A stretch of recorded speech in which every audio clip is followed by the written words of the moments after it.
Welcome back to Around the Shoe on the Bill and Doug Show. Every week, Doug Lesmerises and Bill Landis are joined by two members of this robust Ohio State football beat to do 5 quick hit topics on the Buckeyes. This week, to the Lantern, the Ohio State student newspaper, one of the finest student newspapers in all the land. We are joined by Jack Diwik and Liv Rinaldi. Jack, what's your title over there at the Lantern? How long you been around the football team, and how'd you wind up at the Lantern? Yeah, so I'm the managing sports editor at the Lantern, and I started with the Lantern last semester. I started off covering the men's basketball team, and then both of the sports editors were seniors last year. I got asked to apply for the position. I got it. And I'm from Columbus, so I was around the team this summer while living at home. And then I've been with the team since the start of summer camp, so it's been a good experience. Nice. All right, Liv, how did you wind up at the Lantern, and what is your title over there?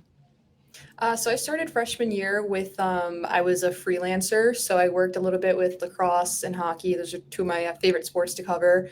And then from there, I kind of had a little bit more experience kind of going into that class as a beat reporter for the men's hockey team. I got a lot of good experience there. They had a pretty good season last year. So I got to cover them. And then from there, kind of same story as Jack, got asked to apply for the sports editor position, which I ended up getting. And I'm from New York, so I was not here over the summer, but I ended up coming back in August and got started going to the, like Tuesday and Wednesday, interviews and things like that. So a little bit less time than Jack, but since the beginning of the semester, basically. All right, very cool. Just jumped right in. You guys jumped right in, covering the defending national champions, potentially the first back-to-back national championships in Ohio State history. If it happens, you'll be telling your grandkids about it, but we don't want to get ahead of ourselves. So let's talk, though, Bill, while we have these student journalists, I do want to do some questions sort of about how Ohio State football fits into the fabric of Ohio State, which certainly Jack and Liv would have a better handle on than we do. We'll still opine on it. Jack, we will start with you. First question, on a scale of 1 to 100, how important is the football team to Ohio State as a university? And like, I don't know what I mean by that. So you decide what that question means. I'm making you do all the work. Yeah, I laughed when I saw this question because instantly I thought like 100. It's got to be 100. I feel like the football season for people, especially students at the university, kind of dictates what people do on a weekly basis. For example, if it's a bye week, then it'll be a ghost town around campus. Everyone's going home. Everyone's going to visit people. Even if it's an away game, people are gone. And if you're wearing whenever I go out of state and I'm wearing an Ohio State shirt, the first thing people will say to me is something about the football team. They don't care about what I'm doing at Ohio State if I'm in the business school or whatever. So I think football, it sounds corny, but I think it really is just super important to Ohio State. Okay. So we're starting with 100. We're starting high. Liv, are you at 100 also, Liv, or where are you? I'm going to have to say 110, especially around Michigan week. I think like Jack said, I think Ohio State is kind of synonymous with Ohio State football. Everywhere you go, over the summer, I was abroad. I wasn't even in the United States, and people would see me wearing an Ohio State shirt, and it was immediately OH and then IO. You know what I mean? How about them Buckeyes? And it's yeah, how about those Buckeyes? I think, like Jack said, it really does dictate people's moods around here, and we're a very proud population of people. I think it really is just our identity. If you're not spending your Saturdays in the shoe, it's where are you? So, yeah, it really is. When people think of Ohio State, I think that's the first thing they think of is the football team, and it's not a bad thing to think of when you think of Ohio State. Yeah, but Landis, before we get to us, Liv, if let's say the football team had a rough couple 2 or 3 years, do you think it would affect campus life? I think in a way Yes, I mean, I even see it now when, we lost against Oregon last year, like the 1 point difference. It was like you got back to campus. I think it was like our fall break. You got back to campus and like no one's happy. Like no one's in a good mood. But yeah, I think if we're having like a rough couple of years, I think the biggest thing is that maybe this is the definition of insanity, but like time after time, especially when it comes to the Michigan games, like we're always getting out there like crack of dawn, and we're always going to be like rooting for the Buckeyes. So I don't think, even if they're kind of disappointing us a little bit, like you're never going to really tell that, we're always rooting for them. But yeah, I mean, it's like, I think, especially when now there's no we in sports journalism, but especially when we were not arguing with the Lantern, yeah, you say like when they lose, like we lost, everyone feels kind of like part of the team in a way. Jack, is there any part of that? Is there any negative to that a university, a big, robust state university with great academics and such a large student population, is this defined by a football team? Is there any downside to that? Or is it like, man, like we can love ball and still be a university in other ways too? Yeah, I mean, when I think of the downsides, I think it kind of rubs off on some of the other sports at the university. For me, I mean, I think like the greatness and all the attention of the football team kind of takes away from sports, like even like men's basketball. I mean, you go to the Shot and like I'll talk to my buddies and I'm like, yeah, I'm going to the basketball game today. They're like, oh, the season started? Like nobody cares about the basketball team here at Ohio State. And it might be because they don't have the level of success that the football team has, but I think that the football team being so good just takes so much attention away from other athletics here at Ohio State. Okay. Wow. Okay. I'm intrigued by these answers, Landis. What was your number?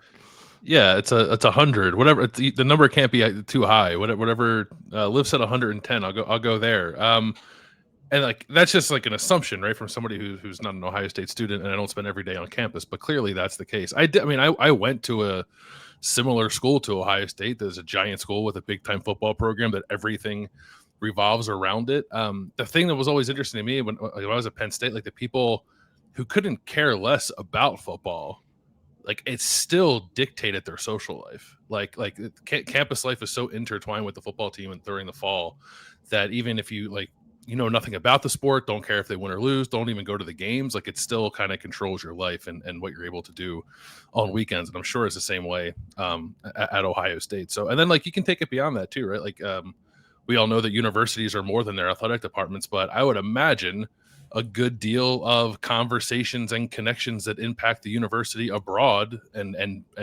fundraising happen via the football program, right? So like what they call it, the front porch, right, of the university. Yeah. And that is very much true at places like Ohio State. So yeah, it's 100 or 1,000 or 1,000,000, whatever the highest possible number on your scale is. So now I feel like an idiot because I was going to say 82. And I was like, what? I was like, well, it's important, but there's a medical school and there's a business school and there's like a lot of other important things happening at Ohio State. So I was like, maybe 64. And I was like, no, not 64, probably 82. And now I'm just feel like out of touch with all of this. The one thing I will say is having just gone through it with two of my children and like applying to college and stuff, I think I said out loud, like you can't pick your college based on the football team, right? Especially if you're not playing football. But also, can't you? Yes, can't you go to like a good university that also has this giant unifying successful thing that drives the campus society and bonds people and makes people happy? Like, Jack, did the football team affect you at all when you were making your college choice? Well, I actually transferred from Indiana University, so no, I didn't. It didn't. Yeah. That's a whole separate show. There. Yeah, that's. Kurt we don't have to get into gonna hunt you down and punch you in the neck, man. You abandoned the Hoosiers right when it was SIG time. Wow. Yep. Right. The year before he came, I was out of there. So bad timing. I was there when I think they won 3 games. So. Wow. So would you have stayed in Indiana if it was the Kurt Signetti era? No, the football team did not really. No. Okay. Liv, did football matter to you at all when you were applying to colleges and choosing Ohio State?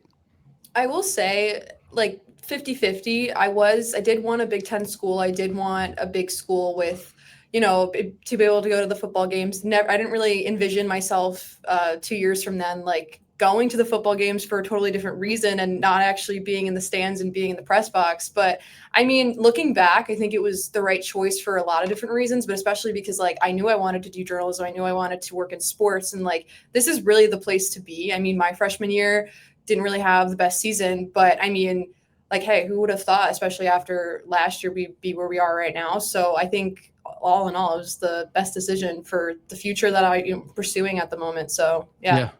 Okay. All right, Landis, if Sig comes looking for Jack, we're not going to give him up. We won't. No. We got to protect our guy here. Okay. Man, Jack, your story, if Ohio State and Indiana meet in the Big Ten championship game, your personal, what are we talking about? You're going to win like a student Pulitzer for that thing. I'm fired up. Yeah, I've been looking forward to that ever since Indiana beat Oregon. I'm like, oh my God, like it might happen. Wow. Okay. We will look forward to that story. Question number 2. This is still kind of a little bit about like the program at large. Liv, we'll start with you. What would you say is the best thing about Ohio State football right now? And again, I don't even know what this question means. Interpret it however you like.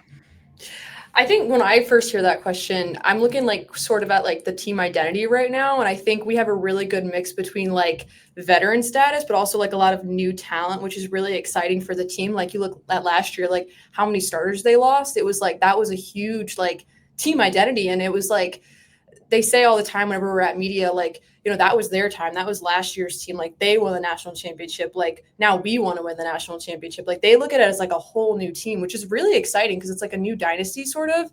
But you look at players like Isaiah West and, even like Carnell Tate now, like kind of on the come up. And it's like, that's really exciting to know you have them for a few more years, but also the intertwining and the mixing of like the younger and the older players and kind of getting to sit back, watch the older players do their thing, and then kind of take over. I think they're in a really good spot right now for kind of like that transition of power almost, for lack of a better word. So. Yeah, no, Bill, you and I have talked about that a lot this season, that like that striking that balance, especially when you're trying to defend a title, that it's not just running everybody back, like what you're talking about, Liv, like the mix of that. It's a stew. Sometimes when you're trying to get the right ingredients there, it's not always an easy thing to do, but they seem to have really found a way to do that this year. Landis, what do you think is the best thing about Ohio State football? Yeah, I think it sort of dovetails off of that. I would just say like it's stability, which we've talked about a lot. It is the most recession-proof program in college football history, with not much in the way of bad seasons. And I don't really have any reason to think that they're not always sort of going to be in the hunt moving forward. They seem to have a very good grasp on this like ever-changing landscape in college football, with the revenue share stuff and the way the roster building has changed and navigating the expanded playoff and the sort of downstream effect of how to handle the regular season. They just seem to have a pretty good grip on a grasp of all of that. So it has sort of withstood a bunch of different changes in the sport sort of throughout the history of college football. And as we get into this new one, I don't see any reason why that would change. So, I guess like knock on wood, like crazy things happen, but I think Ohio State's stability is kind of the best thing and most impressive thing about it right now. Yeah.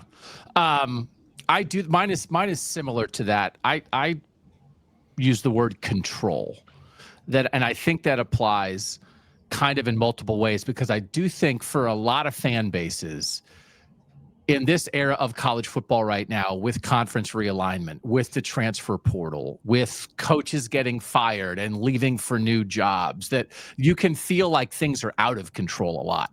And I do think even a couple of years ago, when Ohio State was maybe not exactly sure how to handle NIL, even for the success on the field, it didn't feel like they had a full grasp on things.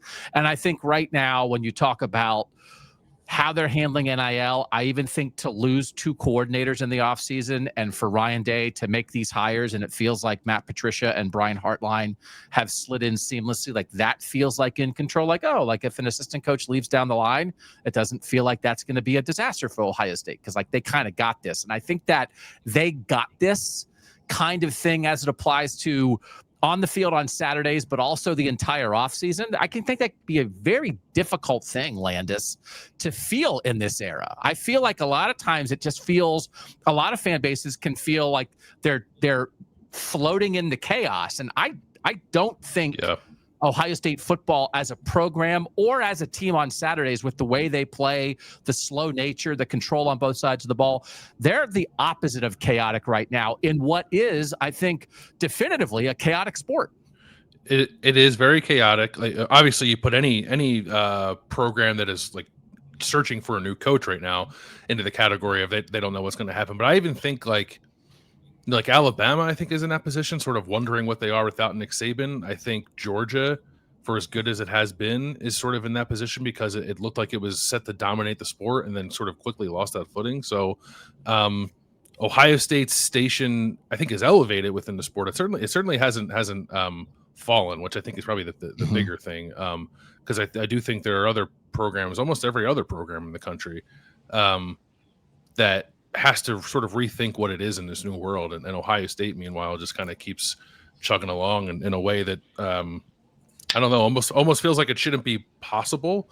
And maybe the time they'll have to navigate something will come. But over these last couple of years, it seems like like you said, they have a pretty good handle on it. Yeah. All right, Jack, what you got? Yeah, mine's kind of similar. I was going to say consistency. You guys kind of already hit on most of the points I was going to say, but I mean, in this era of college football, to know that you're going to go out there, and I mean, at this point, I feel like everybody knows what's going to happen in an Ohio State game, every game this year. Like in that Purdue game, you knew they were going to come out, you knew they were going to throw the ball, and that, you know, it's not always good because the run game, you're kind of expecting to kind of slog through some, you know, the run game is decent, but it's not where I think Ryan Day and them wanted to be at. But I think consistency overall, like when Liv and I always talk in the press box, when Julian Sain throws a deep ball, you just know it's going to be caught every time without doubt. And I just think that level of consistency from the offense and the defense is just very fun for Ohio State fans. Isn't that lunacy, Liv, to just be like, oh, there's a ball going 50 yards down the field. That's definitely going to be complete. That's a weird way to live, isn't it? I could honestly like see Julian Sain throw the ball, be like, I'm going to go to the bathroom. And then I just know, but I know that he caught, like, I know Jeremiah Smith caught it or Carnell Tate caught it. It really, like Jack said, it really is like ludicrous. Like, and you can see so much more from the press box, and you can see when you're in the stands, like he throws the ball and we're like, yep, like it's 5 seconds. You can look from Jeremiah Smith back to Julian Sain, like 5 times, and the ball's still in the air. He's caught it, and he's got 3 men covering him. It's like, it's really crazy. And it's just like, it's expected at this point. I think to go off what Jack said, like, yeah, I mean, you look at what happened on the college football landscape this year, like who would have predicted what happened with Penn State? Like no one would have predicted that. But one thing remains true, and that's that Ohio State remains atop. And it's like, yeah, it's expected at this point. And I think they know that, and they come out and they do what they need to do every game. So they've been consistent for sure. Next time we're in the press box, Bill, I'm watching for that. If Julian Sain throws a deep ball, I want Liv to stand up and leave. Like I'll let you know. I don't even need to see this. I'm out. I know what's going to happen. Exactly. Question number 3, Bill, we will start with you. This is the Arvell Reese question. I think it's the Caden McDonald question. I think it's the Carnell Tate question in a lot of ways. And it is, who is a current Buckeye who's not a star right now? They might be playing, they might be starting, but you wouldn't say they're a star. Who will be a star next year? I'm going to shock everyone and pick a receiver. I think it's Quincy Porter, who has 3 catches this year for 45 yards. And had he not been injured this past week against Purdue, I think maybe that could have been breakout is perhaps too strong of a word, but I think an afternoon where people really start to take notice of a guy like Quincy. He's got great size. He's about 6'3", 6'4". It's interesting when you watch Ohio State at practice, like we get to do in the summer mostly, and you just sort of see the receivers. Jeremiah Smith stands out among the group, but the next guy, like physically, who kind of stands out is Quincy Porter, just kind of based off his size. There are other guys like Damarian Witten's a big kid too. But Quincy's got the explosiveness. He had that catch against Wisconsin where he caught the ball shallow and then turned it upfield into a 22-yard reception. I think, assuming Carnell Tate is moving off to the NFL after this year, that Quincy will be the guy that kind of steps up into that role and plays like sort of alongside Jeremiah as the other outside receiver for the Buckeyes. And he's got the pedigree that you expect of a guy who would step into that role and kind of flourish immediately. So I know Ohio State fans are really excited about him now and are waiting for him to be a star. But I think like to the rest of the college football world, he could be a guy who becomes, fairly well known, I think, pretty quickly next year. Okay, that's a good way to take a receiver, Bill. Yeah, like, I know. Real reach. Take the layup. I'm going to say Jalen McClain, who is a starting safety right now, but I can sort of already hear the broadcasters next year saying things like, man, we thought Caleb Downs was the best safety in college football last year. We thought he was maybe the best defender in college football. And Jalen McClain is filling his role and doing almost the same things. And that if we have seen what Downs has established with that safety position where you can come down in the box, where you can be aggressive, where you can make tackles in the backfield, where you can cover and hit and run in space and be rock solid, but also be dynamic. And I think what you've seen of Jalen McClain so far this year is that he plays smart. He also plays physical. He takes good angles. He's not out of position.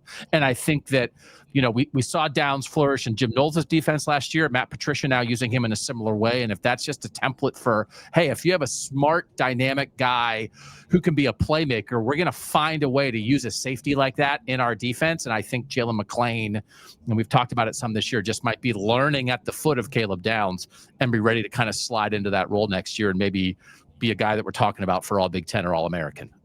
See, I took a safety. That's not a layup. So now there's plenty of room for Jack and Liv here. Jack, who's your guy next year is going to be a star?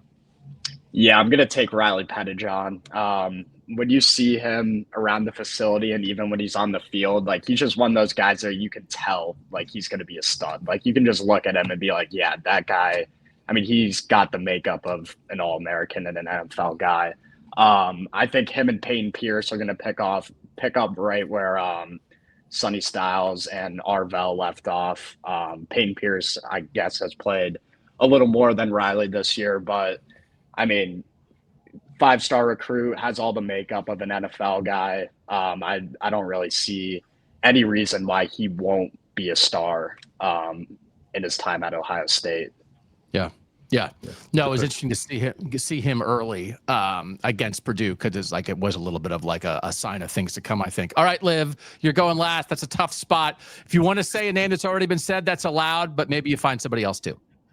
No, I'm going to take a running back on this. Maybe kind of, I don't think controversial. I mean, he's been playing, still a freshman though, but Isaiah West, I mean, like my eyes, when he's playing, like my eyes immediately go to him. Like he's a big guy. He's strong. He's consistent. He's fast. He plays like with the type of like, I guess, like aura that like it kind of like belies his experience. Like you wouldn't look at him. Yeah, laugh at me, Jack. That's fine. But he plays and it's like you wouldn't think that he's a freshman. Like I can see him like really like running running the running game and being like that guy in the running back room. Every time he's playing, like my eyes immediately go to him. I know he's one touchdown on the season, but I think he's going to be really important to this Ohio State team. He was popping pads against Purdue. Like he runs physical. Like he looks good, Liv. He sounds good too with the way that he runs. Yeah. Laugh all you want, Jack, but yeah. No, I think like Bill, Jack, why are you laughing, man? Isaiah West is a great pick. I said aura. I said aura. Oh, is that an aura? Is that your theme? Okay. He just likes auras are good. Auras are good. Jack, it's a weird world that it was like, hey, what are they going to do in the run game? They're going to go to this freshman Bo Jackson. Then it's like, no, wait. They're going to go to this other freshman, Isaiah West. It's a little amazing to have two different freshman running backs, Jack, sort of picking up the run game this year. Yeah, and I think they're a great 1-2 punch. I think Bo Jackson's a guy who, I mean, when he hits the hole, I mean, we saw it in the first play from scrimmage last week. It got called back, but I mean, he hits the hole hard, and I think he's going to be a great player out of Ohio State. I think he'll be right up there with the Carlos Hydes, the Travion Hendersons, the J.K. Dobbins once it's all said and done. And I think him and Isaiah West are a pretty electric duo in the backfield. Okay. Yeah, they complement each other really well, I think. And I think, Yeah. Doug, you kind of – was it you who said that maybe like Bo Jackson is the Travion and Isaiah West is the Quinshawn? I think that could be the dynamic there. Yeah.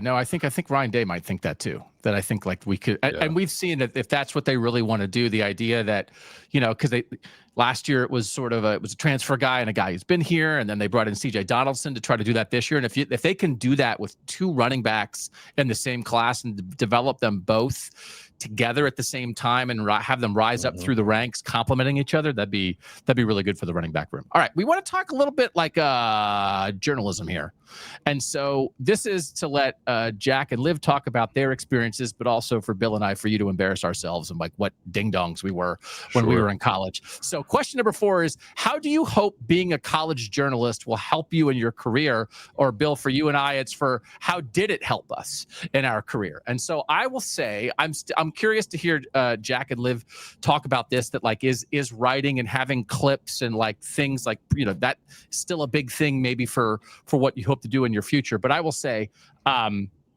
an idiot. My college newspaper, I've told this story many times. I think Bill might know this story. I went in spring of my freshman year at my college newspaper, and they said, I was like, hey, I want to be a sports writer. What do I do? And they said, well, we already have this very go-getter college sports writer who's also in your class. And she came in the fall, and she's been doing all kinds of stuff. And she is our softball beat writer. And so since you're only showing up now because you're stupid and lazy, maybe you could go to a game and help keep stats for the softball team as the first thing that you would do. And I was like, I'm not keeping stats. What is this? No, just like give me a beat or I'm out. And they were just like, please leave. So I just left. And that was kind of the end of my sports journalism newspaper career. And the person who was the beat writer that I didn't want to go keep stats for was Rachel Nichols, who is now had for a time there took over all of sports media. And like, I was like, whatever, sitting in my room playing video games.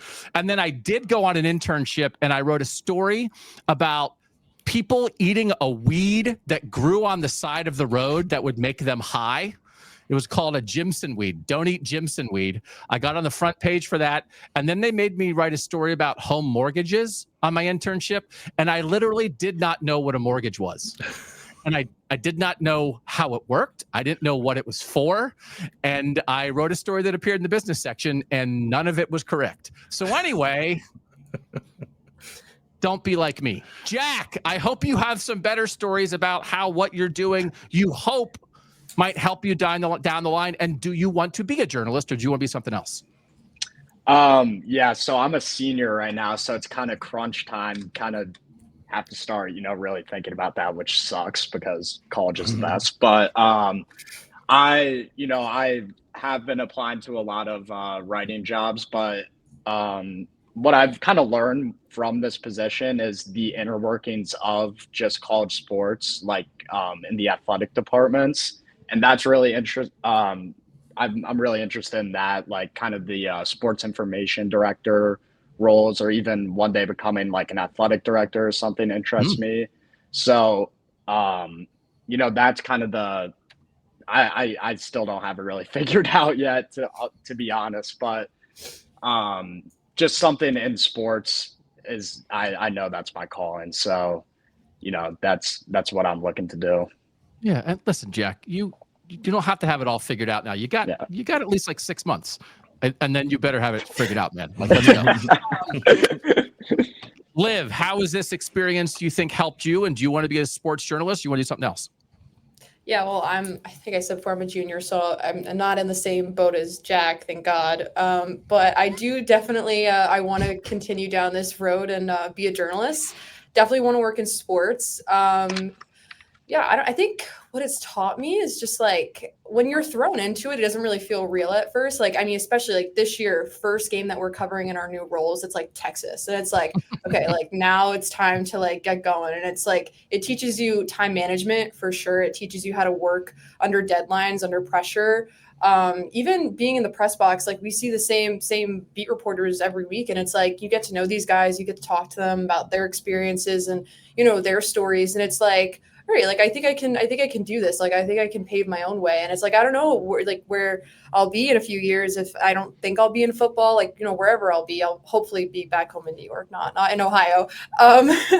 But yeah, I mean, it's taught me a lot about my writing for sure. I think like the first thing we're told is like you think you're the best writer until someone else reads your writing, and then it's like all of a sudden you think you're the worst writer in the world. But yeah, I mean, I'm just really grateful to have the support that we have, but also to just I feel like Jack and I are very much like a duo tandem. Like we work very well together and very supportive of each other. So yeah, I'm just really thankful to be where we're at right now and to get to cover this team because it's very tiresome sometimes, but no other college journalist has the opportunities that we do. So very thankful. Yeah, it really is. And Bill, I think you and I learned that, like we always say, you can't control how good the team is that you cover, but when they happen to be good, it does honestly open up opportunities to just write things in a different way that if you're just covering a team that's 3-6, it's kind of a different world. Landis, you got any experiences here? Yeah. I mean, being a student journalist helped me a ton, I think, to like where I am now. It's interesting because I was a journalism major and I took journalism classes, but everything I fall back on is stuff that I experienced like working for the school paper. And it's no offense to my professors. It's just like the real world experiences of things that kind of stick with you. So I got some pretty good lessons like early on. I remember the first story I was assigned to cover for the Daily Collegian at Penn State was to go listen to a speech that Brent Musburger was doing because he was calling the game that week. And it was like, go to this thing, listen to the speech, and then like ask Brent Musburger a couple questions afterwards and like write a story about this thing happening. But I was like so nervous, and it was my first thing that I didn't ask Brent Musburger a question. I kind of just like wrote off the speech. And I turned the story into my editor, and he basically said, "This sucks." And he said, like, did you ask him anything? And I said, well, no, like for all these reasons, it was all BS. So that was like a good lesson of like, they're going to send you places. You better like give them a reason to send you there. Right. Like you need, like, if you're going to don't merely your presence is not enough. You need to be there to ask questions. And I wasn't there to put Brent Musburger on the spot. I was just there to like write a good story about him being there, but I didn't ask him anything because I was like too scared to do so as a college sophomore. And then the other thing I did, I was covering women's volleyball, which at the time at Penn State was probably the second biggest beat. Now I'm assuming it's wrestling, but back then it was women's volleyball. They were very good. And we got to go to practice. And I observed a girl who was on the team. She was very good, but she was having a bad season. And she sort of got taken out of the lineup a little bit, wasn't playing very much. And she was sort of just like standing on the side, like hitting the ball against the wall before practice started. And I decided it would be a good idea to like use that scene as a lead and then say like, so-and-so has been standing on the side a lot lately. It was like super mean. And I never talked to her about like what she was going through or even like the coach about why her role had changed. It was just like, she's not playing well. I'm going to take this access I got to see her like kind of like standing off the side, not looking all that happy at the moment, and use that as my lead because I think I'm the best sports writer in America and I have the opportunity to do so. And like all I did was look like a total a-hole. And then like I didn't have to apologize, but like I got a lot of blowback for it, not like publicly, but just like from the team and from the coach and stuff. And it was like a lesson in basically just like not being a jerk, and you're covering people and like try to be cognizant of that when you're writing things. Not that everyone is sort of like above criticism or whatever, but I think two things. One, keep in mind that they are people you're talking about. And two, like if you are going to be critical of somebody, like maybe be critical to their face first before you decide to go spout off about it. And try to use that as a shield between you and them or whatever. So that was a good lesson too. Man, Jack and Liv are getting some great lessons about how terrible we were in college, Bill. Like you and I. I was pretty bad at the start. I was awful. Please learn from our mistakes. We'll wrap up with this. And you guys have already told some stories. I mean, what's another experience that you've had, a story that you've written, something that you've done? Like what's your best story or most interesting story about being a college sports journalist so far? Jack, we'll start with you.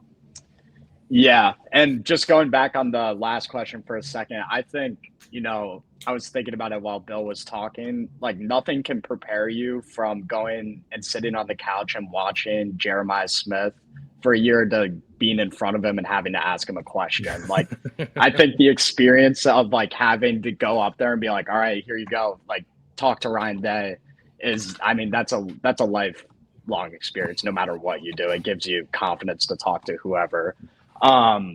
But as far as stories go, over the summer, I was lucky enough to connect with Devin Smith, and he was a guy when I was in 5th grade living in Columbus. Like, everybody loved Devin Smith. They loved the Nike Elite arm sleeve, and like people would wear them to school and stuff to play football at recess. So I got him on the phone, and he was amazing. We talked for like an hour and a half almost.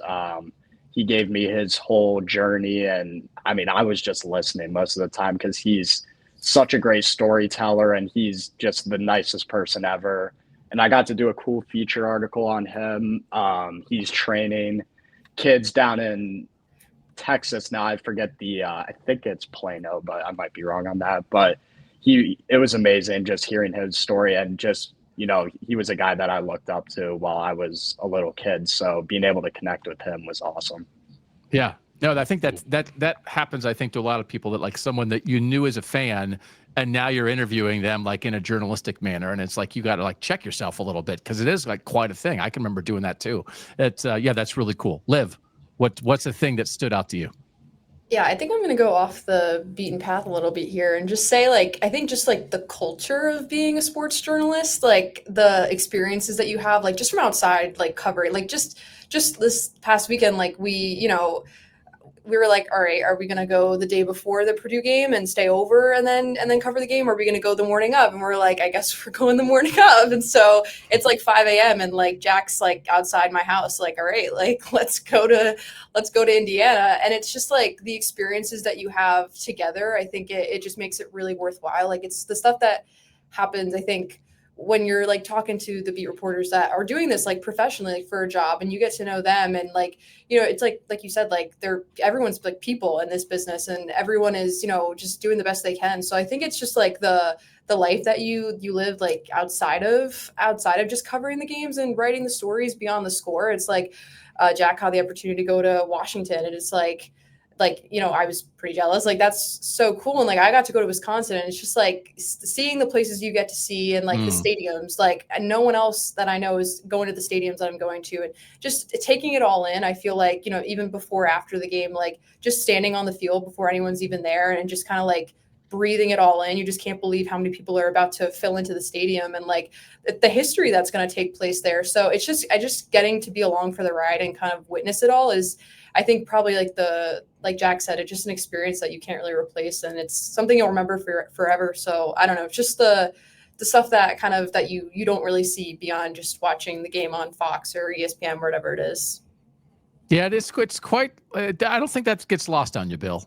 That you have this position where you are sort of on behalf of the thousands of other people millions of people who wish they could be there and can't.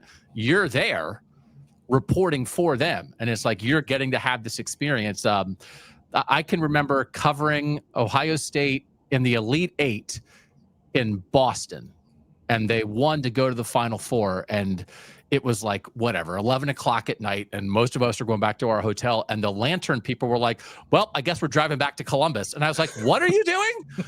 And they're like, oh, we're driving overnight to go back to Columbus. And I was like, please get a hotel. Here is my credit card number. What are you doing? You cannot drive through the night. And it's the like, life of a sports, life of a college journalist. I was begging them, and it's like, I guess you're young. You guys are young. You can handle it. But my God, yeah, you guys are crazy. You guys are crazy. Bill, what's your go-to story from your college journalism life? You already told a couple good ones. Yeah. So still, when I was covering Penn State women's volleyball, I think their winning streak ended up being like 109 matches in a row. It's one of the longest winning streaks in the history of the NCAA. But when I was covering them, they were approaching but passing the UCLA men's basketball 88-game winning streak. So I don't know why I thought this would even be possible. And I was like, I'm going to talk to Bill Walton about this. And Bill Walton had a website at the time. It was just BillWalton.com, and his email address was bill.walton@billwalton.com. And I sent him an email, and I swear he called me back 2 minutes after I sent the email. He called me during a volleyball match, and like I had to answer the phone and say like, "Oh, well, sorry, Bill Walton, I can't talk at the moment, but like, can we schedule a time to talk later in the week?" And he was like, "Sure." And then I think I might have talked to him for 3 hours for a story that like in the paper, I don't know, might have been 700 words. And like I could hardly use anything we talked about, but covering that team gave me the opportunity to talk to the legend of Bill Walton for a couple of hours, which is pretty cool. That's crazy. I will say I have, I think I still have it on my phone. I have a voicemail from John Havlicek from many years ago when I think he was maybe selling some of his memorabilia or something, and was like, "Hey, do you want a story on this?" And it's like, I called John Havlicek, and John Havlicek called me back, and he has since passed on. And it's like, I saved my John Havlicek voicemail because it's like, what? Mm-hmm. It's like, hey, the 11th greatest basketball player of all time just called your voicemail. It's like, what are we doing? How is this real life? Like, why are these things happening? So this is my best college sports journalism story. I did a lot of radio when I was in college, and I was doing student radio for a college softball game, and there was a pop-up, and the catcher jumped up to try to catch the pop-up.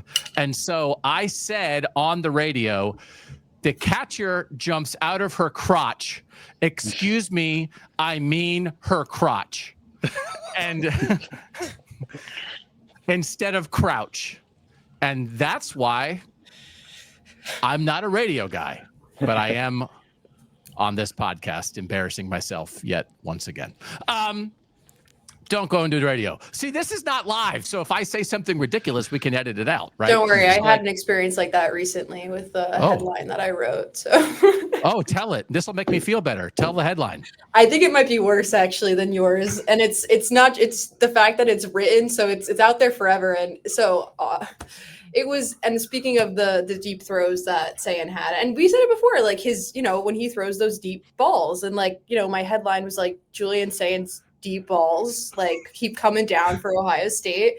Didn't think much of it. It's like whatever time after the game, and like gets posted on the Instagram, and it's like, I mean, we like one of the, like everyone loves like Mikey's Late Night Slice. Like they're like a pizza place around here. Like they're commenting, like everyone's commenting, like what? Like pause. What are you talking about? Like take this down. And then you have like my mom commenting, like great job, like great article. And it's like, God, like no, just delete it. Like delete it all. It's bad, but yeah. And it's not even like, and then I started doing stand-ups. So it's not even like no one knows who I am, because like you scroll to the next post and it's like me on the field like speaking. It's like name to the face. Like now everyone knows who I am. So I do feel a little better actually. You're welcome. That's good. It happens to all of us. Been there a million times. We could do another 20 minutes on the list of ridiculous things that I have done in my career. Bill, I'm sure you could do it too. Sure. All learning experiences. Jack and Liv, thank you so much for joining us here today. Jack, if people want to keep up with you, if they want to read you, if they want to know what's going on, how can they find you? Yeah, thelantern.com. If you just search up my name in there, I mean, I'm doing mostly football stuff. I'll be doing basketball stuff in the winter. So, yeah, that's where you can go. All right, Jack Diwik, thanks for being here. Liv, how can the folks find you? Yeah, same thing, lantern.com. Search up my name, and yeah, you can always look at any of the work that we're doing, putting out some really good stuff on all sports. So, yeah, we're really proud of what we're doing. So thank you for having us. Yeah, right. Thank you guys so much. Very cool. That will wrap up this edition of Around the Shoe. We do it every Monday here on The Bill and Doug Show. Like, subscribe, tell a friend about The Bill and Doug Show. And we want to thank Jack. We want to thank Liv for taking time out of their busy college lives to join us. For now, for Bill Landis, I'm Doug Lesmerises, and that was Around the Shoe on The Bill and Doug Show.